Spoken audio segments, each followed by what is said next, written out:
Welcome to Illuminati Silver. We tell you the truth about silver. Today is Thursday, the 21st of November, 2019, and we're briefly covering an article published by Bullion Vault, which reveals some insights into whether silver is money and also whether silver mining companies are really silver mining companies. So let's investigate.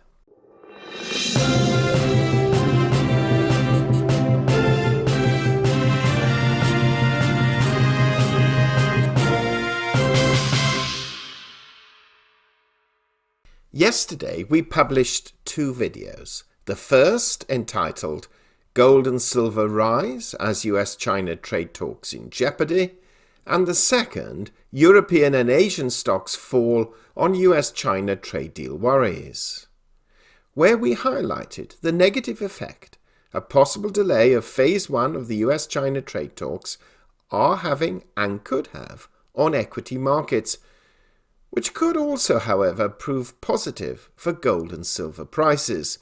So if you haven't had the opportunity to listen to them as yet, we have placed links in the description box below. Now, we published both of these videos before Wall Street opened, and we can see that it has fallen again for the second day running. Not massively, but a quiet descent, until further news is announced as to whether a deal is going to be signed before the next tariffs are imposed.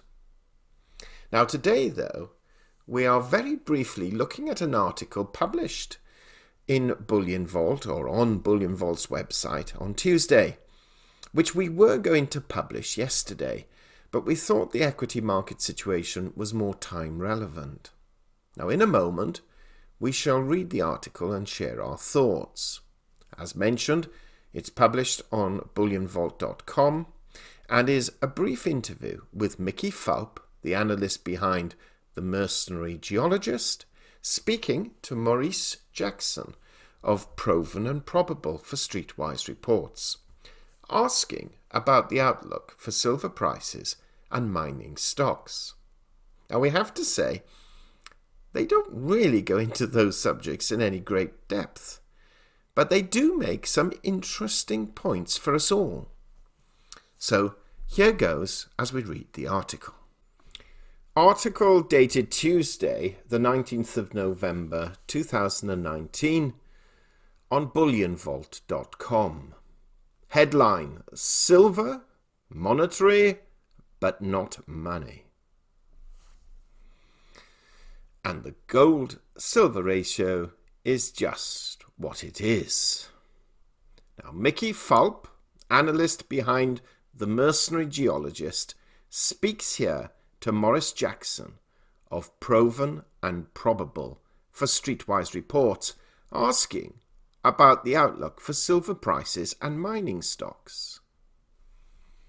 So here goes. Maurice Jackson states, first, let's discuss silver bullion.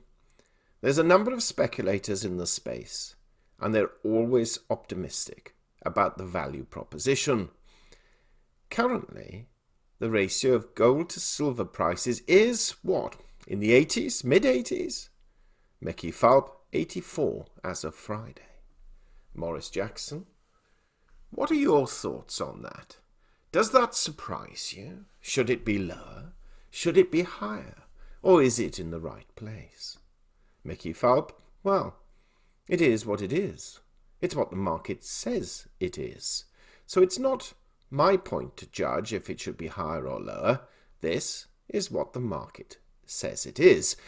I can go on historical precedent and good reasoning and say since January of 1970 to the present month, the mean of the gold-silver ratio has been 57. The median has been 59, so that is a normal or the most common ratios. But it is varied since January of 1970, from around 20 to as high as 93.5, which it reached a couple of months ago. So, it's skewed towards the higher value right now, and that's abnormal to say it in one word. It does not mean that it's not going to stay there. If you look at the price of the ratio since global economic crisis, it's moved almost continuously up and up with a couple of perturbations. So it can be argued we're in a different paradigm. I've heard that argument. I don't necessarily subscribe to that argument. I expect that ratio to come back down at some point. So that means that, yes, silver bullion is a value proposition right now, predicated on the fact that historically it's way high.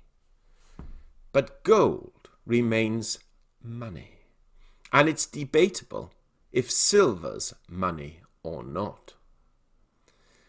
As far as the US government is concerned, it was no longer money. We came off the bimetallic monetary standard in 1900. It was briefly money with Federal Reserve notes when Roosevelt took us off the gold standard, so 1933 to 1944 with the Federal Reserve notes, which could be exchanged for bullion. Then we went on the gold standard from 1944 to 1971. There was a brief period of time in the late 1960s, 65, with minting for the most part gold and silver coins. And then there was a period of time until, if memory serves, 1968, where you could still convert a federal silver note into either bullion or coins first, and then they cut that window, and then into bullion. Morris Jackson?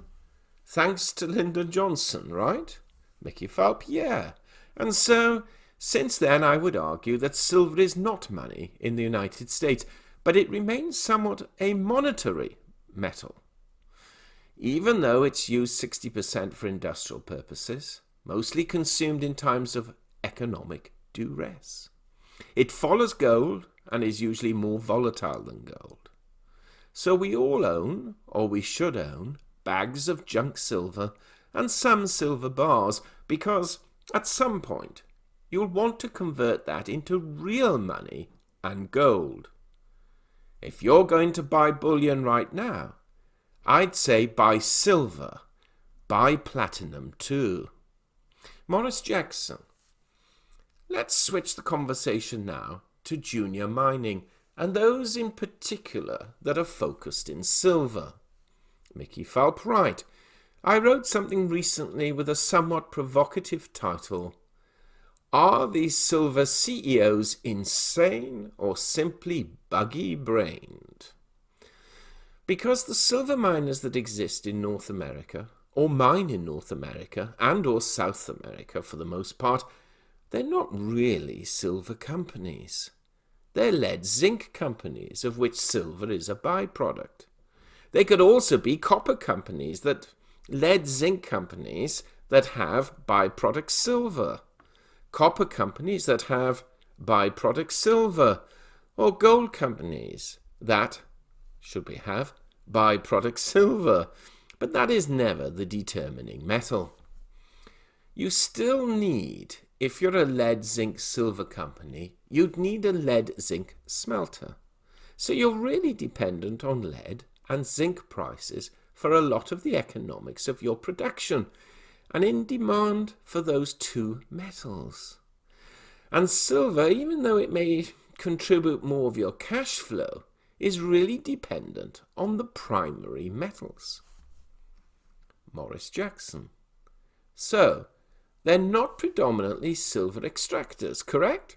Is that from marketing?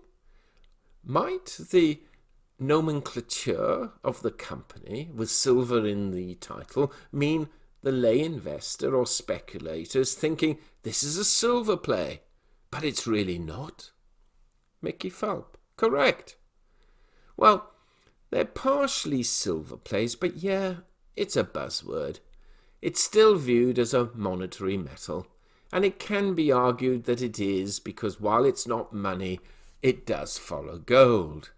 So yeah, it's a marketing tool. You're not going to call yourself First Majestic Lead and Zinc. That doesn't excite anybody. But you can't really find a pure silver play anywhere in the world. Pan American Silver, First Majestic Silver, Endeavour Silver.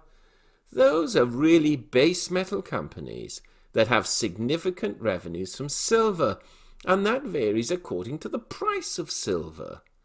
But really, if you've got no demand for lead and zinc at the smelter, then you're going to suffer as a silver company.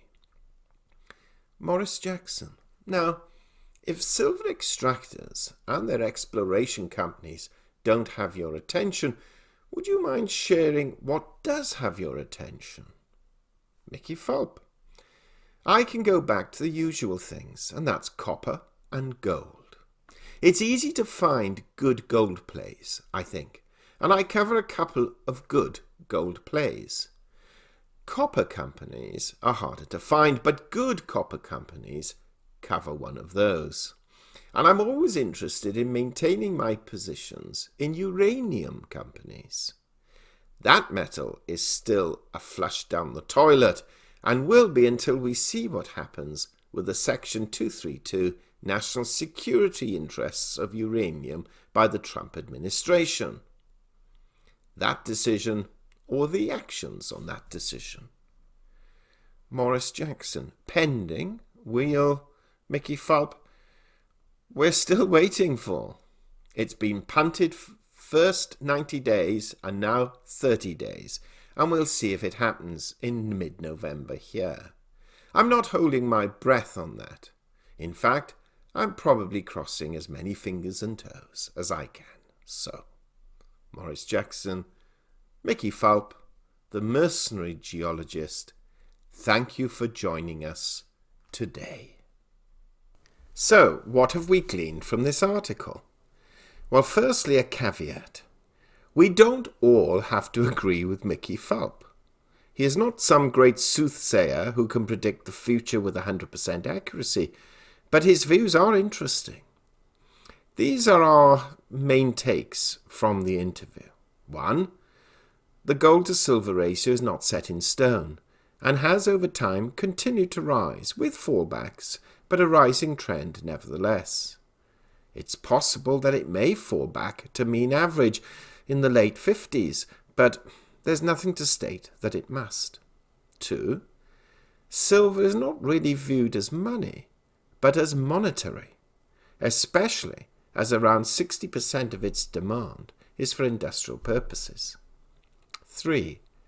Silver mines or mining companies with silver in the title are more likely to be lead and zinc mines, with silver coming out of them as a secondary product. A pleasant one, but secondary nevertheless. The words silver in the mining companies' names are broadly for marketing purposes. For us, the important element is that, if he is right, then if there were a drop in the demand for lead and zinc, then silver stocks too will be adversely affected. 4. We should keep an eye on uranium, but gold plays are easier to find, and gold is money, with silver as being monetary in that it tends to follow gold. So there we have it. One man's view admittedly, but interesting points made. So those following mining stocks, and especially those new to this space, may take heed of also following lead and zinc mines on their relative success or failure, to at least give an indication of where silver supply is likely to be heading. Do you agree with Mickey Fulp? Do share your thoughts. Thank you for listening, and if you haven't already done so, please subscribe to our channel, press the bell sign, and pop over to illuminatisilver.com and sign up as a free or paying member. We hope you have found this video interesting and informative, and if so, please give it a thumbs up and share it on social media. Please ensure that you have subscribed to our channel and press the bell sign so that you are notified of any future videos. Also, kindly visit our website at illuminatisilver.com, and if you haven't already done so, please subscribe either as a free or paying member for regular email updates and offers. Disclaimer. Illuminati silver owners come from a background of banking, international wealth management and economics. Having now retired from these worlds, we are not qualified to give investment advice. Therefore, this and other productions must not be deemed to be giving such advice and merely represent the personal views of its owners.